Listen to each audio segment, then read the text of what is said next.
Se balader en nature fait du bien.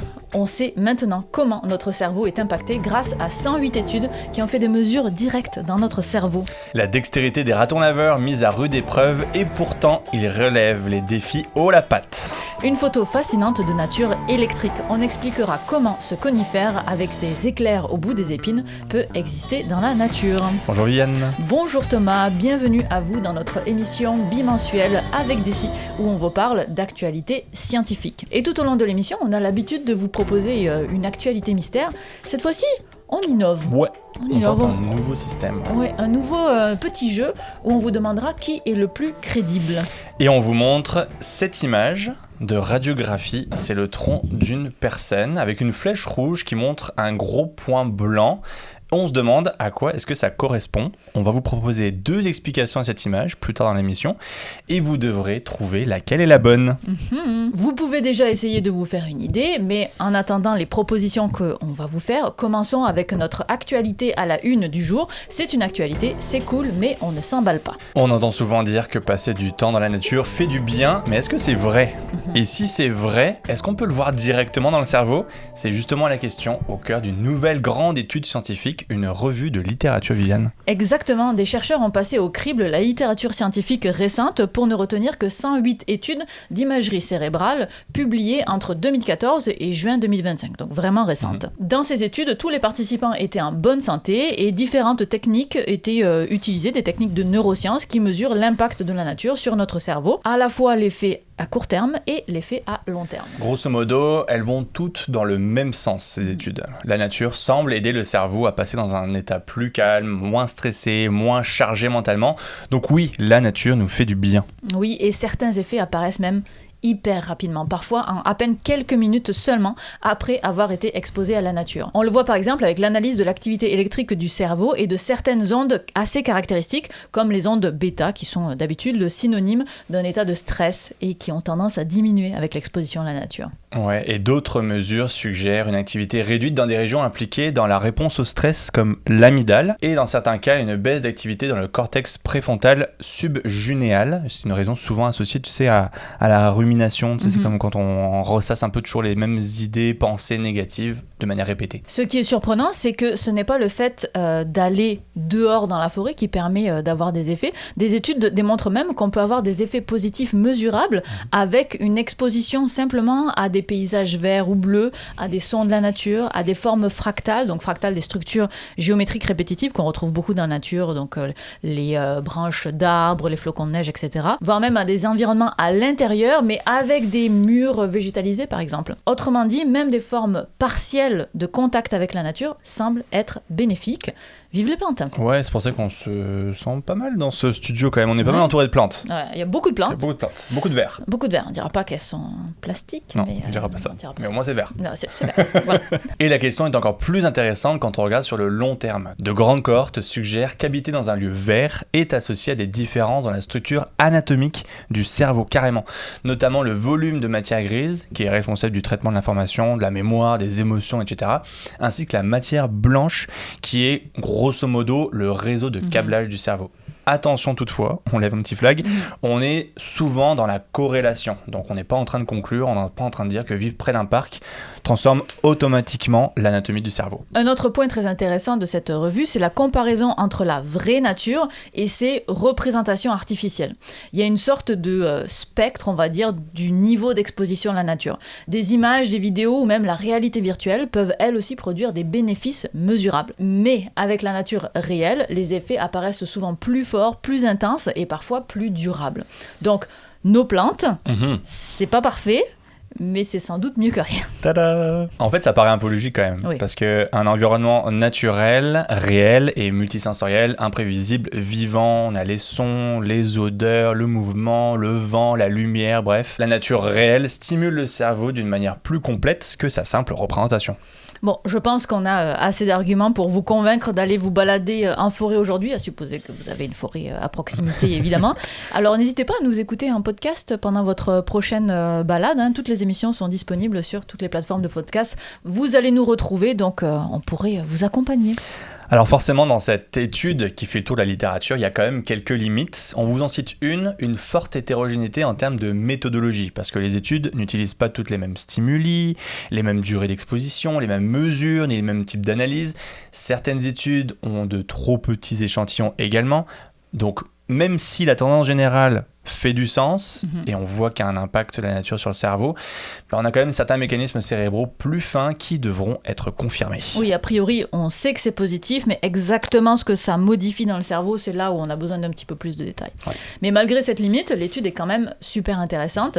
Une des scientifiques de l'étude était en entrevue à Radio-Canada et elle expliquait qu'elle espérait que ça ajoute un argument scientifique pour repenser l'urbanisme vert, les écoles, les lieux de travail et même certaines approches de santé mentale. Oui, parce que la nature pourrait faire partie des critères pour prendre soin de notre santé cérébrale et mentale, et visiblement de nombreux champs de recherche concordent en fait, puisque même, mettons d'un point de vue urbanisme, tout simplement, on en aurait besoin pour simplement réduire les îlots de chaleur. Mais on développera ça à ce point-là dans une autre émission éventuellement, on aura beaucoup de choses à dire là-dessus, donc profitons-en pour prendre l'air, profitons du beau temps pour aller marcher en forêt. Justement, on vous propose un défi. Le défi de faire une activité physique pendant 30 minutes à l'extérieur, tous les jours pendant 30 jours. Je vous explique le contexte. Il y a quelques mois, j'avais fait un défi de pompe sur les réseaux sociaux. Il y a plus de 700 personnes qui m'avaient rejoint et j'ai eu beaucoup de retours positifs de gens qui avaient apprécié faire ce challenge avec moi. Et donc là, on en profite de cette actualité. C'est prouvé que être en extérieur au contact de la nature, ça nous fait du bien, à la fois à la tête et au corps aussi. Donc, allons-y, faisons-le ensemble, sortons tous les jours pendant 30 jours. Donc je vous propose 30 minutes à l'extérieur tous les jours, vous faites ce que vous voulez. Marcher, courir, faire du vélo, jardiner, du yoga, du street workout. C'est vous qui réglez l'intensité, le niveau de difficulté de l'activité physique à l'extérieur. Du moment que c'est dehors, si possible proche de la nature, on l'a dit, si vous le pouvez, mais si vous êtes déjà en extérieur, c'est déjà pas mal. À noter que si vous êtes déjà 30 minutes dehors tous les jours de façon régulière, tant mieux. Le challenge, c'est donc d'ajouter 30 minutes d'activité physique supplémentaire à l'extérieur. Moi, je pense que je vais varier. Des fois, je vais faire de la marche, des fois du vélo, des fois peut-être un peu de course si mon corps est d'accord avec ça. Ou aller au Mont-Saint-Bruno, Mont-Saint-Hilaire, dans le coin, c'est pas très loin de Montréal. Il y a comme tellement de randos qu'on peut faire. Des petites randos, oui, tout à fait. Honnêtement, ça fait juste du bien de prendre l'air là. Le challenge commence demain, le 5 mai 2026, et il se termine le jour de notre émission du 15 juin 2026. Vous me direz, ça fait plus de 30 jours, ça. Oui, ça fait plus de 30 jours. C'est parce que le challenge, c'est de faire 30 jours au total. Mais vous avez 40 jours pour le faire. Pourquoi ? Parce que ça se peut que vous découvriez ce challenge en retard. Et aussi parce que des fois, il pleut. C'est compliqué d'aller dehors. Ouais. Et puis, la vie fait que des fois, on n'a pas le temps. Pour n'importe quelle raison. Donc, soit vous avez 10 jours de joker, soit vous finissez le challenge en avance. Si vous voulez participer, vous pouvez le faire dans votre coin, évidemment, ou alors vous pouvez me rejoindre sur Strava. J'ai créé un challenge de groupe exprès pour qu'on s'y retrouve et qu'il y ait un aspect communautaire à ce challenge-là. Moi, j'y tiens, à savoir que je suis pas seule à faire ça. C'est gratuit, il n'y a pas un programme de sport en vente à la fin, pas du tout. C'est juste pour notre santé mentale et physique et le plaisir de faire ça en groupe. On fait le bilan le 15 juin prochain. Toutes les infos dans la description. Moi, j'avais aimé le fait que ce soit accessible, que ce soit le challenge avec les push-ups, que ce soit facile à son rythme, à son niveau, qu'il n'y ait pas de pression. Et en fait, j'ai intégré ces push-ups-là dans ma vie, genre, dans le sens où comme je prépare mon café le matin, je me fais un 10 push-ups sur mon comptoir, genre, puis c'est comme devenu une sorte de rituel, genre, je le fais chaque matin, genre. Grâce à ce challenge. Avant, je le faisais pas du tout.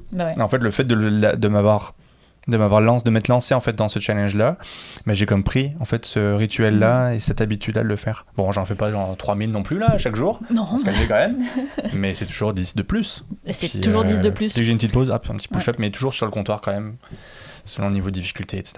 Fait que Très bien, on espère que ce sera votre cas avec les 30 minutes à l'extérieur. Retour sur notre image mystère, oui, la fameuse. Pour rappel, on a cette image de radiographie et on essaie de deviner à quoi correspond le gros point blanc. On va vous donner 2 versions et c'est à vous de deviner laquelle est vraie. Viviane, on commence avec toi ? Tu sais, je pense qu'on a fait une erreur depuis le début de l'émission. L'image est à l'envers.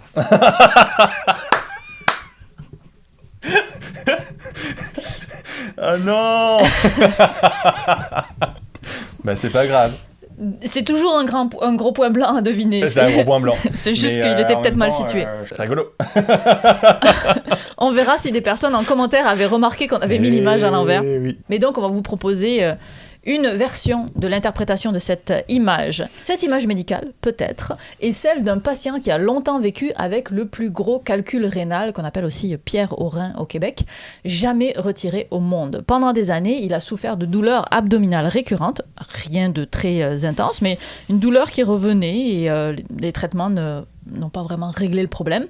Et puis des examens ont fini par révéler quelque chose d'assez spectaculaire. Les médecins découvrent alors une masse minéralisée très grosse. On parle ici d'un calcul rénal si énorme qu'il a fini par entrer dans le livre Guinness des records. Ça s'est passé au Sri Lanka, chez un ancien militaire de 62 ans. Le poids du calcul rénal ? 801 grammes. C'est plus que 5 fois le poids moyen d'un rein masculin. Et malgré la taille de ce caillou, le rein fonctionnait encore. L'équipe chirurgicale a réussi à le retirer et le patient s'en est sorti. Voilà. C'est l'histoire que je vous propose. Est-ce qu'elle est crédible ? Ou en tout cas, est-ce qu'elle est plus crédible que celle de Thomas ? Elle est quand même pas mal la tienne. Elle est pas mal, hein ? Ouais, pas mal. Cette image, c'est plutôt, je vais vous le dire, plutôt la mienne qui est plus crédible. C'est celle d'une femme de 22 ans qui a avalé un écouteur sans fil. Donc on parle vraiment d'un écouteur Bluetooth, là, vraiment, là, un truc qu'on met dans les oreilles. En pleine nuit, obscurité, pièce mal éclairée, elle voulait prendre un médicament pour calmer une douleur abdominale. Puis elle tapote comme ça, là, elle a les yeux entrouverts, à peine réveillée, et elle confond son comprimé avec son écouteur sans fil. C'est quand même assez fou. C'est cocasse. Assez cocasse. Elle se rend aux urgences. Là, la radiographie abdominale va confirmer, on le voit ici, la présence de l'écouteur dans le tube digestif de cette personne. Mais comme l'écouteur a dépassé l'estomac et est arrivé dans l'intestin grêle, et comme la patiente n'a plus aucune douleur, paradoxalement. Il marche bien ce comprimé-là. Ouais. Les médecins choisissent de surveiller l'évolution avec des radiographies répétées plutôt que de se lancer dans une sorte de démarche pour essayer de récupérer l'écouteur. Résultat, l'écouteur va continuer tranquillement son trajet dans l'intestin. 5 jours plus tard, il n'était plus visible à l'imagerie. Il avait été expulsé de manière naturelle. Donc à votre avis, est-ce que mon histoire, est-ce qu'elle est plus crédible, moins crédible que celle de Viviane ? On vous laisse voter. Un calcul au rein ou un écouteur sans fil ? On vous donne la réponse à la fin de l'émission. D'ici là, vous pouvez voter dans l'interface de YouTube. C'est une nouvelle petite option de sondage qu'il y a. Donc, votez via cette option ou alors en commentaire là où vous nous écoutez.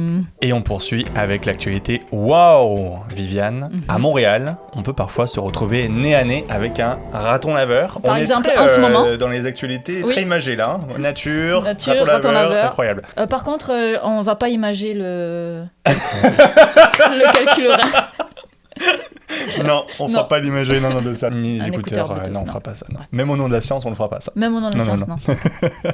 Donc oui, les ratons laveurs. Et ce ne sont pas les animaux avec la meilleure des réputations, on s'entend. Non, parce qu'à Montréal, nous, on les voit surtout en train de faire les poubelles. Exact. Donc, ouais, absolument. Pour faire les poubelles, aller gratter, éventuellement un petit peu de bouffe ici et là. Donc malheureusement, ils sont vus comme étant des petits opportunistes en général dans les villes. C'est poliment dit, oui. Ouais, c'est ça. Hein. Mais alors la question, comment arrivent-ils à vivre dans des environnements urbains qui ont tendance à changer vite et où les ressources sont très variables d'un endroit à l'autre ? Eh bien, il y a une nouvelle étude qui nous explique que les ratons laveurs ne cherchent pas seulement à obtenir une récompense immédiate, comme de la nourriture, ils seraient aussi motivés par une forme de recherche d'informations, autrement dit par un comportement qui ressemble à de la curiosité. Ressemble, et là on lève un petit flag tout de suite, les scientifiques qui ne disent pas qu'elles ont prouvé ce que ressent intérieurement un raton laveur. On n'est pas en train de rentrer dans sa tête et de mesurer la curiosité comme si c'était une émotion humaine, on le précise. Oui, on fait attention au risque d'anthropomorphisation. Alors, pour tester ça, l'équipe de recherche a fait une expérience avec 16 ratons laveurs adultes et les animaux ont été placés devant une boîte transparente en plexiglas avec à l'intérieur quelque chose à manger, en l'occurrence de la guimauve.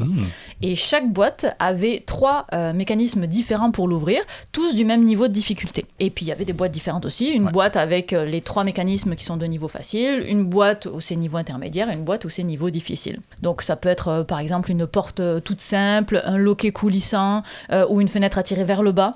Plus compliqué, ça peut être un bouton à tourner et tirer simultanément, un loquet à bascule, un cadenas, etc., etc. Et les ratons laveurs étaient placés devant la boîte pendant une vingtaine de minutes, en commençant par la boîte de niveau facile. Et pour avoir le droit de passer au niveau de difficulté supérieur, l'animal devait valider un critère d'apprentissage, c'est-à-dire réussir à ouvrir l'un des mécanismes 15 fois au total. Et chaque raton laveur avait droit à 5 essais par nuit pendant un maximum de 10 nuits. Donc dans ce type d'étude ou d'expérience, d'habitude, si un animal réussit à ouvrir la porte A, par exemple, pour manger, les chercheurs bloquent définitivement cette porte qu'ils ont réussi à faire pour l'essai suivant. Ouais. Et l'animal n'a donc plus le choix. S'il veut manger à nouveau, il est forcé d'innover et de trouver comment ouvrir la porte B ou C.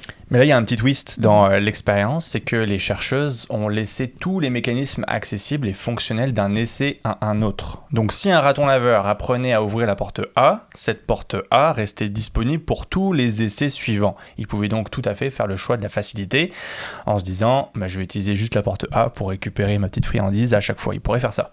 Donc les chercheuses ne voulaient pas forcer les ratons laveurs à innover. Le fait de leur donner toujours accès à la solution de facilité, donc à la récompense immédiate via le mécanisme déjà connu, elles ont pu observer leur libre choix, on va dire. Si un raton laveur décidait d'essayer d'ouvrir la porte B ou C alors qu'il savait très bien comment ouvrir la porte A, cela suggère qu'il pouvait être motivé par une recherche d'informations, ou en tout cas pas par la simple obligation de se nourrir. Et côté résultat, ça nous donne quoi ? Alors côté résultat, même lorsqu'ils avaient déjà obtenu la récompense et même quand ils pouvaient voir que la boîte était vide parce que c'était une boîte en plexiglas, les ratons laveurs continuaient à explorer et manipuler les autres mécanismes jusqu'à la fin des 20 minutes. Donc ils continuaient à toucher, tester, ouvrir les portes. Donc ça suggère fortement qu'ils ne cherchent pas seulement à grignoter. Eh oui, ce n'est pas leur seule motivation en tout cas. Autre fait intéressant, les ratons laveurs semblent ajuster leur stratégie selon la difficulté du problème, notamment sur la séquence de résolution. Par exemple, quand les solutions étaient faciles, là, ils exploraient davantage. Même s'ils savaient comment ouvrir la porte A, ils testaient quand même les autres mécanismes et changeaient plus souvent l'ordre dans lequel ils essayaient les différentes portes, en commençant par la porte B ou la porte C par exemple, peu importe. En revanche, quand les solutions devenaient difficiles, là, ils avaient tendance à s'appuyer davantage sur une solution déjà connue et fiable. Genre pour commencer par toujours ouvrir la porte A qu'ils ont déjà réussi à ouvrir, puis après seulement, ils commençaient à explorer les autres mécanismes. En fait, ce qui se passait, c'est que dans les boîtes plus difficiles, ils sécurisaient d'abord l'accès à la nourriture avec la porte connue, avant de s'autoriser ou non à manipuler le reste. Et ça, en sciences du comportement, ça porte un nom. C'est un compromis entre exploration et exploitation. Donc explorer, c'est tester de nouvelles options pour apprendre, alors que exploiter, c'est réutiliser une stratégie qui est déjà connue pour être efficace. Autrement dit, quand le problème est facile, ça vaut le coup d'explorer davantage, d'un fouiller un petit peu ailleurs, parce que le coût en temps et en énergie est faible, et l'apprentissage potentiel est grand, alors que quand le problème devient plus compliqué, ils vont se rabattre plus souvent sur ce qui marche déjà, ce qui fait un petit peu de sens au final, donc ils semblent explorer de façon beaucoup plus stratégique. Et ça pourrait aider à expliquer pourquoi ils s'en sortent en ville. En milieu urbain, les ressources sont partout, mais elles sont aussi très hétérogènes. Donc une poubelle ne s'ouvre pas comme une autre, un contenant n'a pas la même forme qu'un autre, les quartiers ne se ressemblent pas non plus. Un animal qui n'apprend qu'une solution risque donc d'être vite limité. A l'inverse, un animal qui explore, mémorise plusieurs options et s'adapte en continu part avec un vrai avantage. Comme d'habitude, quelques limites à garder en tête quand même dans cette étude qui a été faite sur des animaux captifs, donc pas directement sur des ratons laveurs sauvages vivant en ville, c'est important de le souligner. Pourquoi ? Parce qu'on pourrait imaginer que des populations captives, urbaines ou rurales n'adoptent pas tout à fait les mêmes stratégies selon leur environnement. Je garde ça en tête quand même la prochaine fois que je croise un raton laveur et peut-être que je vais commencer à me faire ma propre poubelle avec différents cadenas. Très difficile à ouvrir. Comme ça, je m'assure que les ratons laveurs iront pas trop gratter dans mes poubelles. Faut juste pas que ce soit trop difficile pour toi. C'est ça, ouais. Si après on trouve plus la solution à l'énigme, c'est un peu un peu bizarre quand même pour sortir les poubelles. Cette émission est financée grâce à Stup Media qui nous ont donné une subvention pour 6 épisodes et ça y est, c'est le dernier épisode. Donc pendant 3 mois, nous avons été financés pile à la hauteur de nos dépenses. Et si vous ne connaissez pas Stup Media, c'est un collectif de journalistes souhaitant assurer l'accès à une information gratuite, sans publicité ni placement de produits. On vous met le lien vers leur site web en description. Cela dit, l'idée derrière cette subvention, c'est d'avoir 3 mois de répit financier pour justement vous convaincre de nous soutenir, parce que leur espoir, et le nôtre aussi, c'est qu'une fois la subvention terminée, on soit indépendant financièrement. Mais là, est-ce qu'on est indépendant financièrement ? Là Non. C'est terminé la vie. Ouais. Alors pour l'instant, on n'est pas encore indépendant financièrement, mais si jamais vous voulez rejoindre l'équipe des gens qui nous soutiennent, rendez-vous sur Ulule.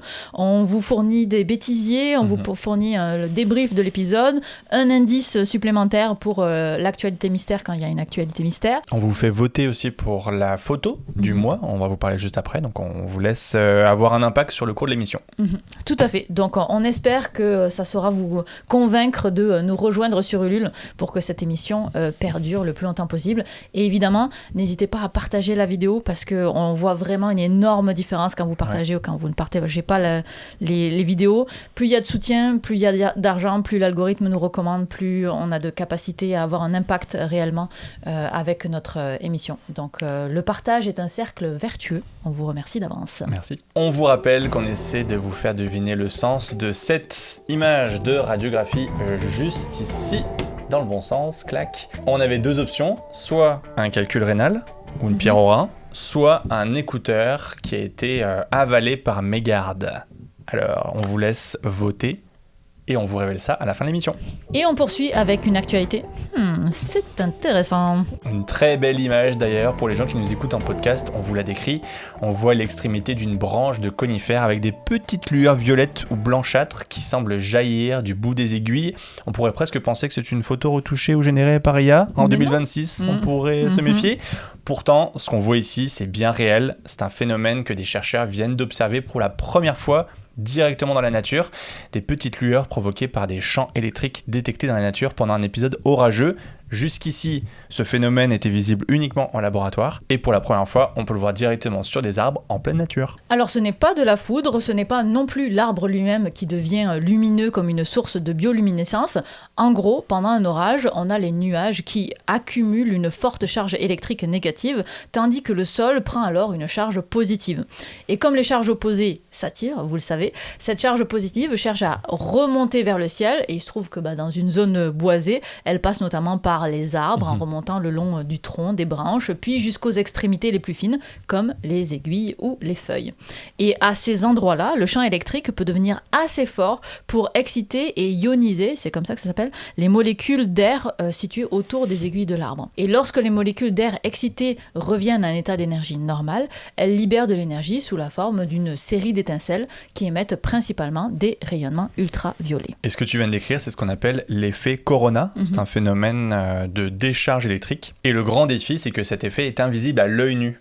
Même s'il peut produire évidemment une petite très faible lueur bleutée dans le spectre visible, mais c'est beaucoup trop faible pour être visible à l'œil nu. Donc pour réussir à faire cette observation, les chercheurs ont construit un dispositif assez rigolo qu'on vous montre juste ici, une sorte de laboratoire mobile monté dans une vieille mini fourgonnette. Ils y ont installé un télescope, une caméra pour capter le visible, une caméra ultraviolette, ainsi que d'autres instruments pour mesurer le champ électrique, la météo, etc.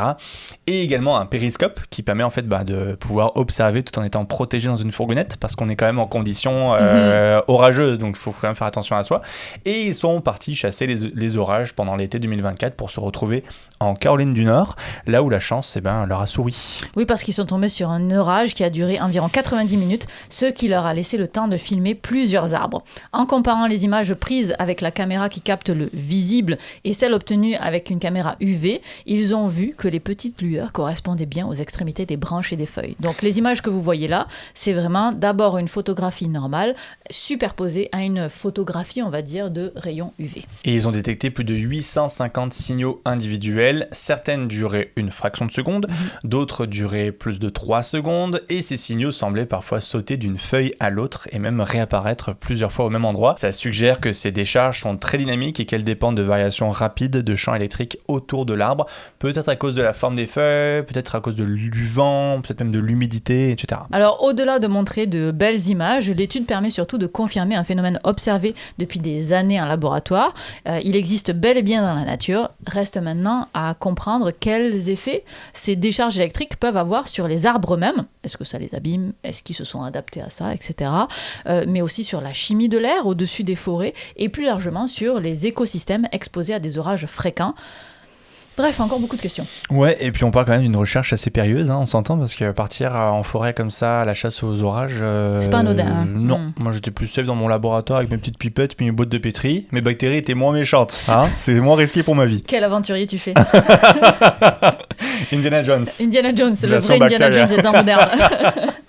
C'était donc la photo du mois qui avait été choisie par les personnes qui nous soutiennent sur Ulule. Vous aviez voté pour celle-là et n'hésitez pas à aller voter pour la prochaine photo scientifique du mois. Tout se passe sur Ulule. Exact. Et en débrief de l'émission, on vous donnera aussi... Donc il y avait 4 photos qui étaient proposées sur Ulule. On vous a raconté l'histoire que d'une seule et les 3 autres, vous les aurez dans la vidéo supplémentaire sur Ulule. Alors, aviez-vous trouvé la réponse pour cette actualité mystère? Dites-nous dans les commentaires. Prenez le temps de voter aussi si vous n'avez pas encore eu le temps de le faire, parce que la réponse est là tout de suite. Qui, entre moi ou Viviane, était le plus crédible? Et la bonne réponse, c'était... Mon histoire. Eh oui. Ouais, l'histoire vraie, c'est bien celle de la jeune femme qui a avalé un écouteur sans fil en pensant prendre un médicament. Son cas a d'ailleurs été publié dans une revue médicale en ligne, Curious, qui s'appelle. Ça a été publié début avril 2026, donc c'est tout récent. Elle s'est présentée aux urgences. La radiographie abdominale a montré que l'écouteur avait déjà passé, se trouvait déjà dans l'intestin grêle. Et comme elle ne présentait pas de symptômes inquiétants, donc pas de vomissement, pas de douleur, rien de majeur, les médecins ont choisi de simplement la surveiller et d'attendre.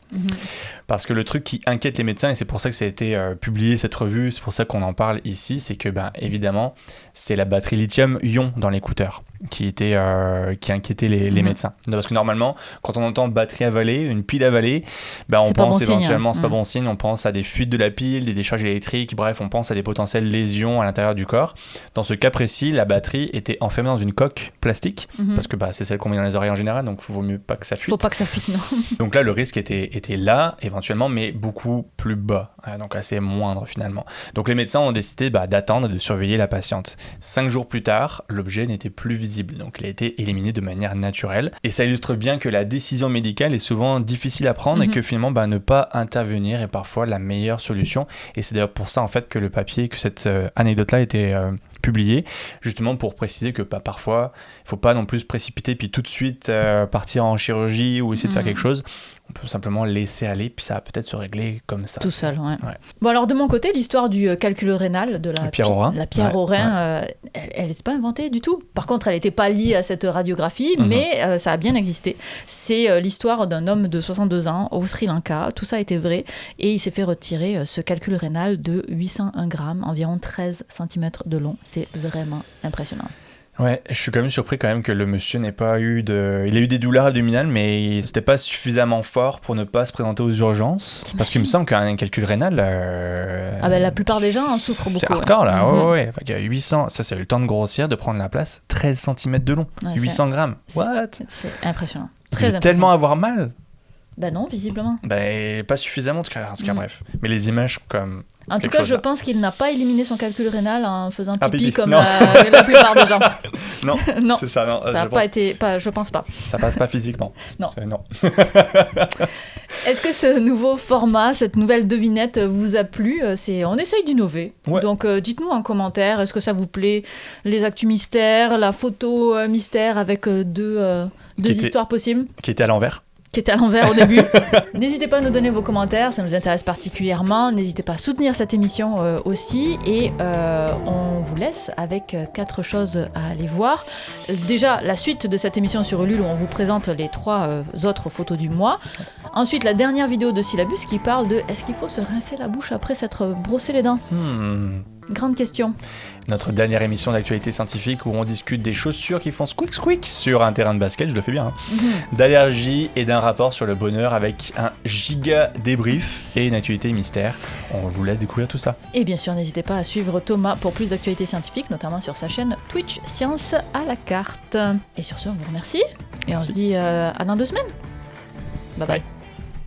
Alors pour le débrief, aujourd'hui nous avons au menu simplement les 3 autres images qui étaient proposées dans les images du mois. Donc vous avez vu dans l'émission principale, on vous a expliqué l'image du conifère avec ses petits éclairs.